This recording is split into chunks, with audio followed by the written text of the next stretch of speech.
Bonjour, bonsoir, bonne nuit à chacun et à chacune. Je suis Laurent de Spirit Cookie et nous survolons toute la Bible depuis déjà pas mal de semaines.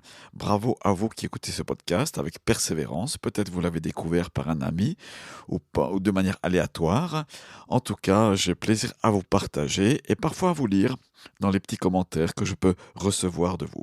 Aujourd'hui, on va survoler une lettre particulièrement longue et différente qui se trouve dans le Nouveau Testament toujours. C'est la lettre dite aux Hébreux. Alors cette lettre qui a, si je ne m'abuse, 13 chapitres, celle donc de l'épître aux Hébreux, est directement après celle de l'apôtre Paul, l'apôtre dont nous avons survolé ces lettres. Elle est la plus longue, la plus importante du Nouveau Testament, donc l'épître aux Hébreux. Et puis, elle n'a pas été reconnue dans ce qu'on appelle le canon des Saintes Écritures très vite, mais ça n'était qu'au 5e siècle.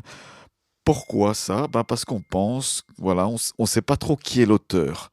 Voilà, elle est anonyme, on n'a pas l'auteur qui se présente et qui dit qui il est dans les détails, comme le fait l'apôtre Paul, ou qui ouvre son cœur comme l'apôtre ou Pierre, par exemple.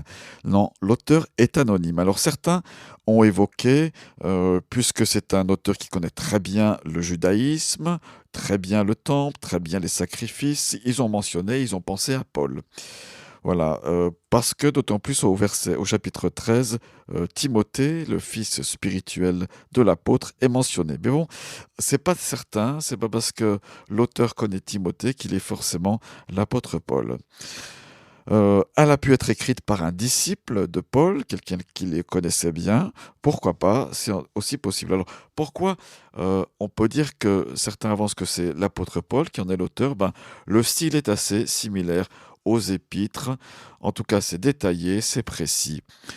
Certains pensent que ce n'est pas l'apôtre parce que Paul avait l'habitude d'utiliser, lorsqu'il cite l'Ancien Testament, la version hébraïque qu'il connaissait très bien, alors que l'auteur des Hébreux cite la version grecque de l'époque, qu'on appelle la version Septante, voilà, de l'Ancien Testament de l'époque. Certains ont pensé que c'était Luc, peut-être Barnabas, peut-être Apollos, Philippe, pourquoi pas Priscille et Aquilas, ou encore Silas. Mais voilà, rien n'est sûr par rapport à cela, et ce n'est pas, bien sûr, le plus important. À qui cette lettre est adressée? Eh bien, à toi et à moi, bien sûr, en premier, puisque c'est nous qui la lisons et nous sommes les destinataires de notre époque. Mais les premiers destinataires, eh bien, ce sont des Juifs. Ils ont reconnu en Jésus-Christ leur Messie, personnel, collectif, et ils connaissent très bien les Écritures. Ils connaissent aussi les histoires de ceux qu'on appelle les héros de la foi. Et il y a dans Hébreux le merveilleux chapitre 11 qui nous cite une quantité de héros de l'Ancien Testament, les saints de l'Ancien Testament, qui ont marché par la foi. Peut-être c'est non seulement adressé à des juifs convertis, mais aussi peut-être une église particulière qui connaît bien l'auteur. L'auteur pense justement au chapitre 13, il mentionne qu'il va prochainement leur rendre visite, il demande la prière. Voilà, peut-être c'est un groupe particulier. Où sommes-nous? À qui cette lettre est adressée? Donc on l'a dit, mais où? À quelle église ou à quel groupe de croyants? Eh bien, on ne sait pas trop où se trouvaient ces destinataires. C'est peut-être une épître dite universelle, c'est-à-dire qui concerne, comme Pierre, voilà, toutes les communautés de l'Antiquité, et bien sûr nous aujourd'hui, mais ça, on ne le sait pas trop. Mais en tout cas, il y a quelques mentions géographiques, comme ceux d'Italie vous saluent au chapitre 13, décidément, on le cite beaucoup, hein, verset 24. Alors, mais ça, c'est un petit peu ambigu parce que soit c'est voilà, l'auteur était d'Italie, soit c'est les Italiens qui ont migré, voilà, chrétiens et juifs chrétiens. Voilà, on sait pas trop. Voilà, en tout cas, il y a cette mention qui est là. Peut-être dans les commentaires, vous pouvez me dire ce que vous en pensez. Voilà, je sais qu'il y a des spécialistes de ça qui aiment le détail, retrouver des choses recoupées, des arguments. La plupart des exégètes modernes proposent Rome comme destination de l'épître, en tout cas. Quand est-ce qu'elle a été écrite, rédigée? La lettre fut sans doute écrite après l'an 60 et avant l'an 70, l'an 70. Pourquoi avant, elle ne peut pas être postérieure à l'an 70? Parce qu'elle parle du culte du temple comme actuel, et vous savez que le temple de Jérusalem a été détruit, par les troupes romaines en l'an 70. Plus rien n'est resté, ou pratiquement plus rien, si ce n'est aujourd'hui ce mur de soutènement qui est à Jérusalem, devant lequel, les Juifs prient toujours.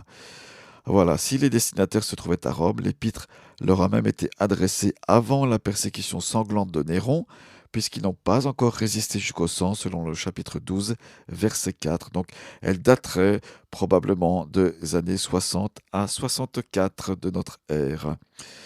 Pas 1964, mais bien sûr au début de l'ère dite chrétienne. Mais surtout, qu'y a-t-il dans cette lettre? Quel est le cœur de cette lettre? Eh bien, Christ en est le centre, Jésus en est le centre. C'est une vaste parole d'encouragement que l'auteur adresse à ses destinataires. En effet, de nombreuses exhortations et avertissements entrecoupent le développement doctrinal. Et les exhortations sont là en premier, et la doctrine vient comme supporter ces encouragements et consolider donc les conseils, les exhortations qui sont donnés là. Quel est le centre? Donc Christ, on parle de la prééminence de Christ, de Jésus-Christ, c'est-à-dire le fait qu'il était avant toute chose. On parle qu'il est créateur et propriétaire de l'univers, qu'il est héritier du cosmos. On le compare au souverain sacrificateur, unique de la nouvelle alliance, donc c'est lui. Il est comparé au souverain sacrificateur, mais il est plus élevé que le souverain sacrificateur de l'ancienne alliance. Il est supérieur aux anges, il est supérieur à Moïse, Jésus est supérieur aussi à Josué, aux prêtres de toute la lignée d'Aaron. Il est supérieur aussi à, voilà, en toutes choses, et il est le ministre d'une alliance qui est bien supérieure à la précédente, ou même aux précédentes, parce que vous savez qu'il y en avait plusieurs, la principale étant celle de Moïse, que Dieu avait fait avec son peuple. Jésus est le Fils unique de Dieu. Il est aussi homme, et l'Épître souligne sa nature humaine. Il a été de peu inférieur aux anges, nous dit le texte, et il a partagé pleinement ma nature, ta nature humaine.